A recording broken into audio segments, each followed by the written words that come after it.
Ignition sequence starts.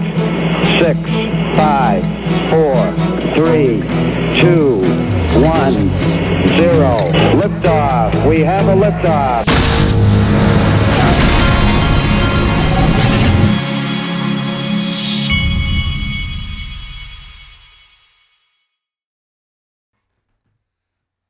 Hey everybody, this is the Digital Asset Investor, and I am bringing you another video today.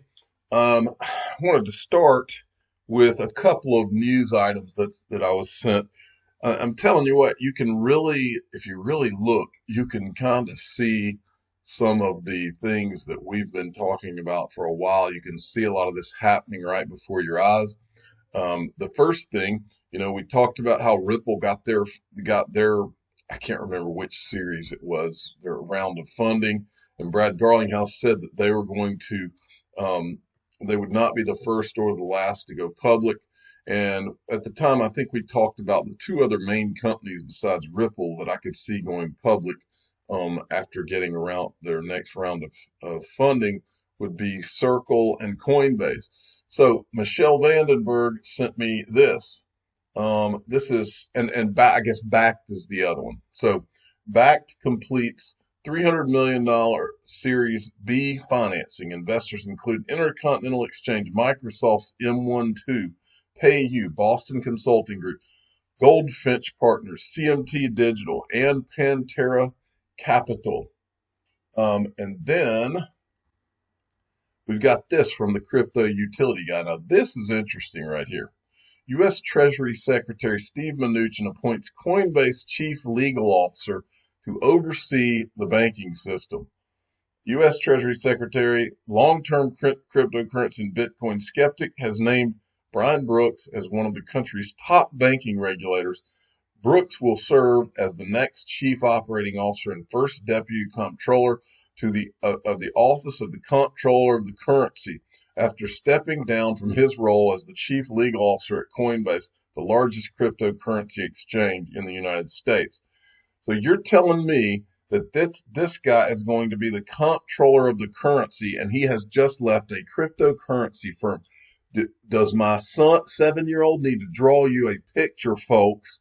Are you seeing what is happening? I mean, I'm seeing a lot happening this week, but this is a big deal. This is not a coincidence. Okay. Now, I Am Legion copied me in on this, and I thought this was interesting. I don't know where this clip is from, but the clip speaks for itself. The decision to delay was made following feedback from the SWIFT community about the impending deadline. While institutions have an extra year of system coexistence initially, the ultimate deadline for decommissioning the legacy SWIFT MT standard remains in place as 2025. Decommissioning. And then he posted this: stages of protocol, interledger, 2014 concept, 2015 prototype, 2017 specification, 2018 launch, 2019 adoption, 2020's growth, number of use cases grows, 2030 maturity. Now, look at the next slide he's got. Well, it's none other than our timeline. From the Everest Group, the timeline for the creation of the Internet of Information, and then to the Internet of Value, which basically the Ripple protocol gets in stone as around between 2017 and 2020. Then 2020 to 2025, everything starts to grow. It's all happening. Okay, now I want to show you this. This is, I've shown you the guy. He's this Raghuram Rajan. This is when he was at Swell. And many of you may not have heard it, but Brad Combs asked, I was in the crowd when this happened. And first of all, I thought the question was pretty gutsy for Brad to ask it. But the fascinating thing was when he asked it, the crowd, it was almost like the crowd was murmuring, like they were clapping because they loved the question. But the most amazing thing is this guy who used to head the Central Bank of India, he didn't laugh about the question. He actually talked about the question. I wanted to start you with this. they may effectively say, no, you can't use it here. Who has the mic? Please go ahead. Yeah. Hi, my name is Bradley Kimes from Investment Perspectives and Cryptonaires documentary. I wanted to ask a question about globalization. If you could talk about the idea of the old concept of the banker coin and a neutral asset being in place of a global reserve status of the dollar, and possibly that being XRP.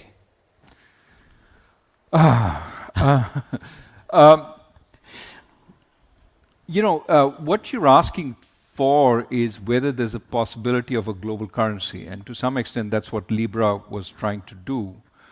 And as I understand it, that's different from what XRP is trying to do. And the reason is as follows. As soon as you go to maintaining the value, right, some kind of stable coin, a whole set of regulatory concerns get triggered. I have to make sure that there is corresponding financial or real assets backing this notional value that they seek to maintain. That looks a lot more like a bank, right? Because you're promising some claims which are fixed, and that requires regulation for reasons I just talked about. Now, once you get an army of regulators, every central bank looking at it, then the question is, have you added a whole set of transaction costs to this, and is it worth, is it that useful? As I understand it, what is attempted with XRP is not so much maintaining the value, but offering a vehicle for exchange, which is quite different, because there you can have value fluctuating. All you need is value to be stable for 10 seconds while the whole transaction takes place. And as a result, there's a whole different need for regulation. You don't need to regulate value. I don't care. So long as there is some value, the transaction can certainly take place.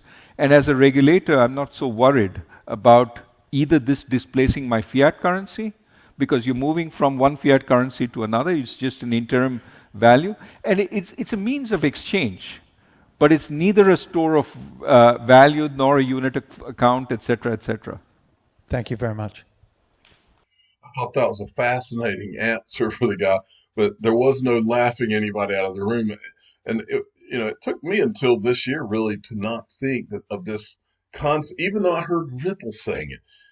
To me, it's one of those things that just almost sounded too good to be true. The idea of XRP being a global reserve digital asset, it doesn't sound ridiculous anymore. In fact, I think that's what's going to happen. That's what I believe at this point. Now, I wanted to show you this. This is from, so we rewind. So remember, we go through the financial crisis, and after the financial crisis, for the years following, and this is when I believe both Bitcoin and XRP were hatched during and after the financial crisis, because they needed to come up with an answer to the financial crisis. So this is from February 15th, 2011, just to let you know what they've been thinking about. World reserve currency. We've heard a lot of talk about it, and now the International Monetary Fund is weighing in. John Lipsky is the first deputy managing director of the IMF. He joins us now. Let's talk about first what you're proposing here. It's very complex. You're talking about using special drawing rights, basically a basket of currencies to replace the dollar. Well, let's be careful here. Right now, the dollar constitutes about 60% of international reserves, official international reserves. The special drawing right you referred to is an internationally created reserve assets, like a bond, that is created out of dollars, yen, pound sterling, and euros, that can be used by our member central banks for liquidity among themselves. The proposal is two things. One, to increase over time the role of the SDR and the amount of SDR-denominated securities in circulation. And secondly, to see about expanding that currency basket, possibly including other currencies in the special drawing right. It's not, the idea is not to replace the dollar. The dollar is going to be the dominant currency for some time to come. But increasing the control and stability of the international monetary system. Any chance in your mind that the dollar would be replaced? It may just be a little less significant when you look at the global scale. Well, the dollar's relative share of official international reserves has declined over the last decade from about 70% to 60%. There's no reason to think that there's anything precipitous is going to occur anytime soon. The dollar is the currency of the largest single economy in the world. It's the most used in international trade. It will continue to have overwhelming importance. France's President Nicolas Sarkozy has been calling for China's yuan to be included in the SDR as not only the importance of China and its economy grows, but also as a way to get China to float its currency a bit more freely. Well, actually, when Premier Hu Jintao visited President Obama here in Washington recently, they too agreed to facilitate over time the possible inclusion of the Chinese currency in the SDR basket. Again, for the reasons you suggest. First, as a recognition of the growing importance of China and the goal of internationalizing China's currency over time. Overall, let's talk, John, about the broad scale here. What would these changes mean? We're talking about years and years out, but what would that mean to include more currencies within that pool and also to sort of lessen the weight of the dollar in that pool? What does that mean for economies around the world? Well, it would be more a reflection of the changes already occurring in the world economy rather than a driver of those changes, and be symbolic of a more globally balanced international system. The broad goal is a more collaborative, more cooperative approach to economic and financial policy setting to reduce the threat of international imbalances growing again like they did prior to the crisis and helping to precipitate the crisis. Well, replacing the dollar. Okay, so that was February 15th, 2011. By pure coincidence, Ripple was founded in 2012. This is the timeline from Ripple's website. And now I wanted you to listen to this. This is Jim Rickards from, this is just some show, Economic Discussion or whatever. Listen to what Jim Rickards says about the SDR. I can't give you a straight answer on what it is, but it's actually incredibly simple. The special drawing right is world money. They don't want to call it world money because it's a little spooky sounding, but that's what it is. Exactly. Now, the Federal Reserve can print dollars, the European Central Bank can print euros, and the IMF can print SDRs. So it's just another form of fiat money printed by the IMF. By the way, you say, well, who's in charge of the IMF? They have a 24-member executive committee, 24 nations. You look at that list, you got kings, dictators, communists. You know, it's a nice group of people. You've got some democratically elected leaders too. It's not all dictators, but you know, it's a nice crowd. Completely unaccountable, self-perpetuating, unelected. They're just there. You know, so they run the IMF, and basically they operate through the G20. And a lot of people think that because there's this basket that the SDR is backed up by a basket of hard currencies. It's not. It's just another fiat currency. Well, what's the role of the basket? The role of the basket is just a math problem to determine the value of the SDR expressed in other currencies. So you say, well, what's an SDR worth? Well, right now, one SDR is worth about $1.45. I receive an email from the IMF every morning giving me an updated valuation on the SDR. It's about $1.45. I've seen it as high as $1.55, as low as $1.35. It's just another exchange rate. It's like saying the euro, you know, the euro went from $1.45 to $1.05, various times over the course of the past 5 years. Well, then sure, it's a floating exchange rate. Same with the SDR. So including the Chinese yuan in the basket of 5 currencies, it's dollars, euros, yen, sterling, and now now the Chinese yuan. That's a prestige thing. It's important. It's meaningful. But it doesn't change the fact that the SDR is just another printed currency. So China's in that club. They got more votes at the IMF thanks to Paul Ryan. So they're in that club as well. And they want to stay in the club. But here's the point, Rory. when the next financial crisis comes, and I can see it a mile away. It's coming. It's going to be worse than 2008. We don't necessarily have time to go into all the science behind that, but it has to do with risk being an exponential function of system scale and the system getting larger. So that's just a matter of time, and probably not very much time. But when it happens, it's going to be bigger than the central banks. You go back to the last two. 1998, the world was hours away from every stock and bond exchange in the world closing. That was the LTCM crisis. I know that because I was there. I was the general counsel of LTCM. I negotiated the bailout. I was on the phone with the Fed. The treasurer was in the room. I talked to the CEOs of Goldman Sachs and all the major banks. So I know we were just hours away from every stock and bond exchange in the world closing. At least temporarily, and we avoided that by the last minute bailout. Now, come forward to 2008. We all know what happened there. Lehman, AIG, same thing, hours away from sequential collapse of all the major banks in the world, bailed out by the central banks. But look at the sequence. In 98, the banks bailed out a hedge fund. In 2008, the central banks bailed out Wall Street. Sorry, 98, Wall Street bailed out a hedge fund. In 2008, the central banks bailed out Wall Street. In the next crisis, possibly 2018, if we keep up this 10-year tempo, who's going to bail out the central banks? Each one gets bigger than the one before. Who's bigger than the central banks? The answer is the IMF. They have the only clean balance sheet left in the world. They're going to print trillions of SDRs, flood the zone. The Fed's not going to be the Fed took their balance sheet from 800 billion to 4 trillion in the last bailout. Yep. But they haven't reversed it. They haven't normalized it. They're not back down to where they started. They're still at the 4 trillion. What are they going to do the next time? Go to 8 trillion, 12 trillion? They can't. I mean, legally they can, but they're at the outer limit of confidence. So the only source of new money without destroying confidence in theory is the IMF. They're going to issue the SDRs, but they're going to need China's support to do that because China has a bigger voice. And China's quid pro quo is fine. Let's issue the SDRs, but now the dollar is no longer the global reserve currency. The dollar will be like a Mexican peso. It'll be used locally inside the United States, but it won't be the benchmark for the world.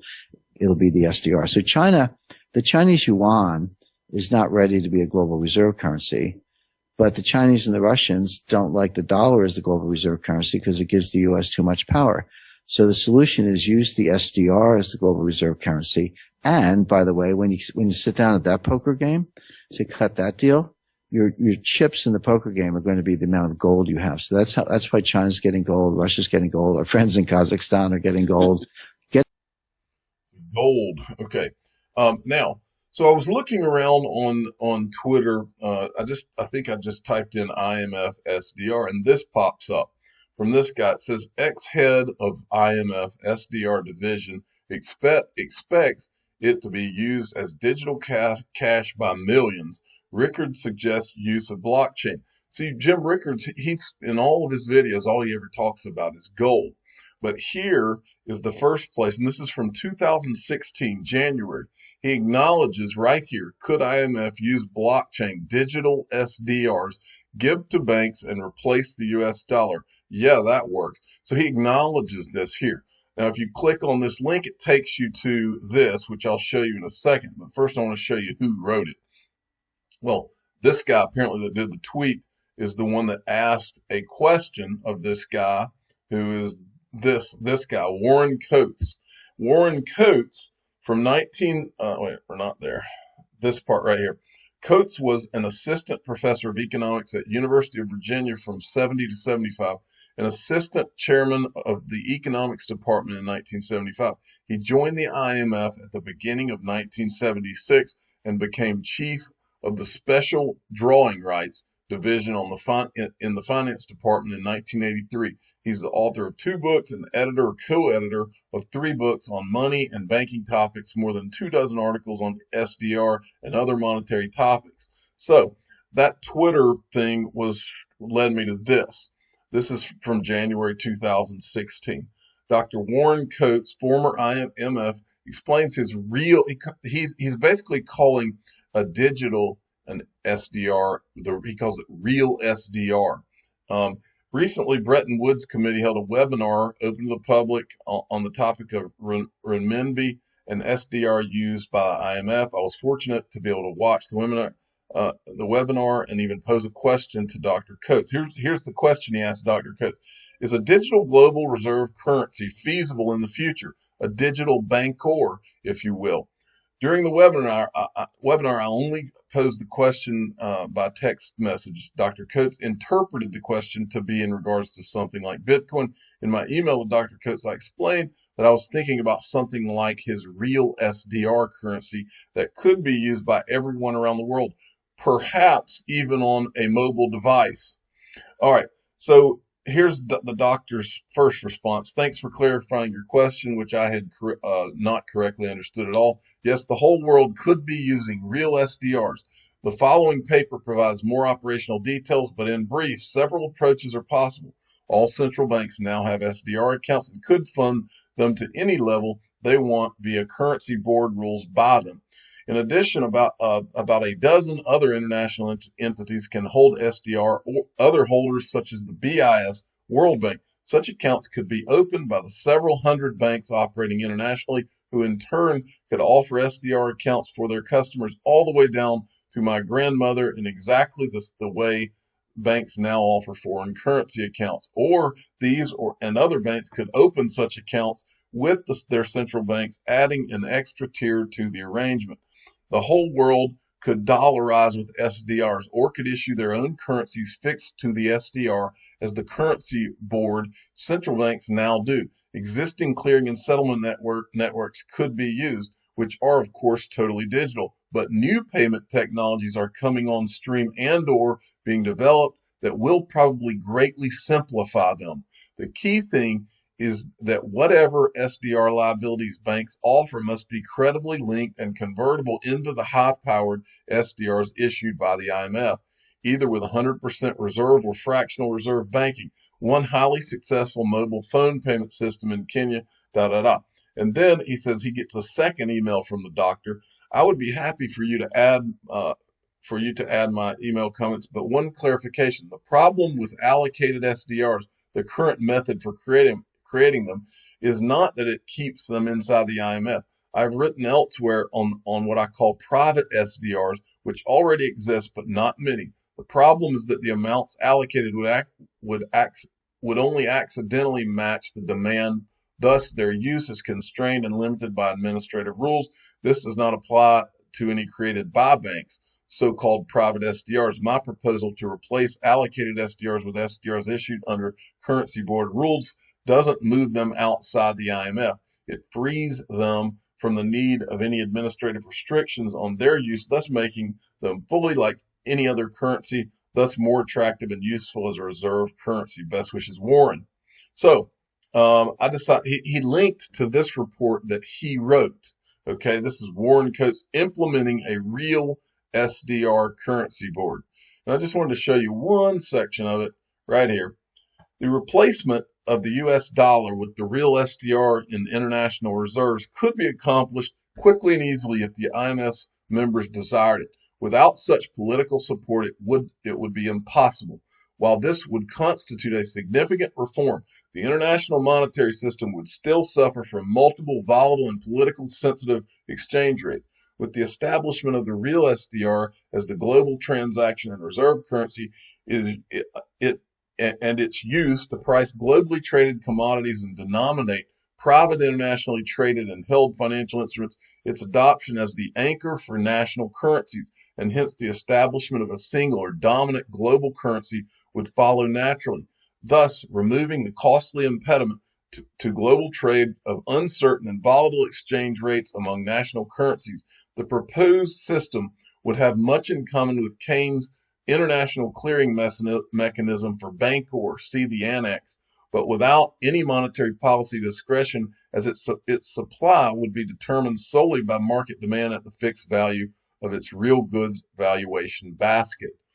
All right, now I went and found a clip from this guy, and I wanted to play you a couple of them. The first one starts right here. The second one is this is Warren right here. The United States itself has failed for several decades to address staggering unfunded liabilities, which, if they do not one of these days get around to addressing one way or another, will create a debt crisis for the dollar. So it is not beyond possibility of a global crisis emanating from that, a flee from the dollar, et cetera, which is a huge risk of the existing system, although it's exactly the kind of international event that would catapult the SDR into its destined role. Yeah. Go ahead. Okay. Destined I want to role. ask you a little bit about the history, but go ahead, talk about the current context. Okay, I want to touch on the practical, and then maybe not quite so practical, things that could be done to help promote the SDR into this role as an internationally issued reserve currency to replace nationally issued reserve currencies. The most obvious, in a way easiest, but most fundamental, is to encourage and promote the development of private SDRs. The dollar enjoys its reserve currency status for a number of reasons, the size of the U.S. economy, relative stability, et cetera, but one is the most extensively developed private financial infrastructure in dollars, all kinds of dollar instruments and so on. That's critical So to you're the... talking about, these would be bank-issued SDRs? Yes. Yeah, bank. Okay, and now I want you to listen to the part at 40, I believe it's at 40 minutes here. I mean, if you can't even get the Republican Party to fund the IMF, how do you get them to think about an SDR currency proposal that goes anything beyond the current Finally, they did, so ultimately there's hope for rationality. The argument is, and this is what I had in mind in referring to Ben Bernanke's comment, the U.S. surrenders sovereignty and should surrender sovereignty whenever it's in the national interest of the United States to do so. And I'm arguing that it is in the national interest of the United States to replace, to the largest extent possible, the use of its currency as an international reserve asset with an internationally issued reserve asset. It's in the interest of the stability of the entire system, but it's in the specific interest of the United States as well. Very quickly, the two other big reforms that I would make, because we keep talking about should we add more currencies and whatnot, ultimately, if the SDR fulfills all of its hopes and becomes the exclusive international reserve asset, it makes no sense having a currency basket at all. The currencies should be, the valuation basket should not be a currency basket. It should be a goods and services basket, something that, you know, the gold standard was a commodity basket of one commodity. That's not a terribly good system. But expanding that into a basket of a bunch of commodities is better, but a basket of internationally traded so that there are good market prices on a continuous basis of a dozen, 50, 100 goods that are indicative of, you know, it's a global CPI, et cetera. That's what you'd really like the unit to be most stable in reference to. Wouldn't the same Ben Bernanke, I want to ask you about the sort of the reforms that you think might be useful, but wouldn't the same Ben Bernanke think that by doing so you're also restricting, you're tying your Fed's hand in terms of monetary policy? Only if the Fed, in its great wisdom, would decide to fix the US dollar to the SDR, which is something ultimately I think they should do. But that's a sovereign decision on the part of the US. One other thing I want to be sure I inject into the discussion, Tom mentioned the allocation process that now exists, and let me elaborate just slightly on the problems that arise because of it. When there's an allocation, every country gets SDRs on their books in proportion to their quota. There's no way on earth that even comes close to matching the distribution of reserve demand. Even if you have exactly the right amount to augment the supply, it's just not distributed in a way that matches the distribution of the demand for reserves in the world. I would replace the allocation process with the issuance of SDRs under currency board rules. Currency board rules are fairly restrictive, though, and that again speaks. They're terribly restrictive. I mean, it's a gold standard setup. It's a gold standard regime. But hasn't the crisis? Okay, so I wanted to show you that, and then that leads me to this. When I first read this, this is from February 2017, and Miguel Baez wrote it. Ripple consensus ledger can sustain 1,000 transactions per second. So at the end of this article, he said this, and I've always thought, wow, what a statement. He says, most importantly, we remain more committed than ever to the simple goal of making XRP the world's reserve digital currency. And ever since I saw, not when I originally saw it, but over time, I have learned just how serious he was here. And I fully believe it. Now, there's also this. I was looking around on Twitter, and this guy had put this out. Leaked IMF white paper of ESDR revealed cross-border payments is $22 trillion problem, and see how ESDR can help mitigate that. Download it before it's taken out. And this is you can see from 22 trillion in 2016, and it's got the ESDR here. So you can see that. Now, this is from the International Monetary Fund, stablecoins, central bank digital currencies, cross-border payments, and a new look at the international monetary system. And if you go down to the bottom here, it's got this. Could an international institution such as the IMF facilitate these operations by running a common platform, mutualizing credit risk, or at least establishing guidance and regulation?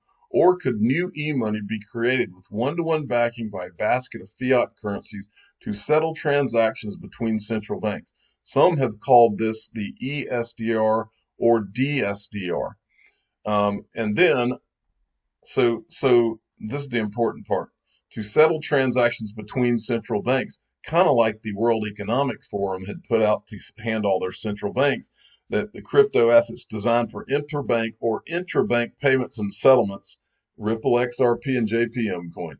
I'm a digital asset investor. I'm not an investment advisor. This is for entertainment purposes only. Please subscribe and hit the like button and tell your friends and family that XRP, I believe, might just be a part of that SDR basket, maybe this year. Thank you for listening.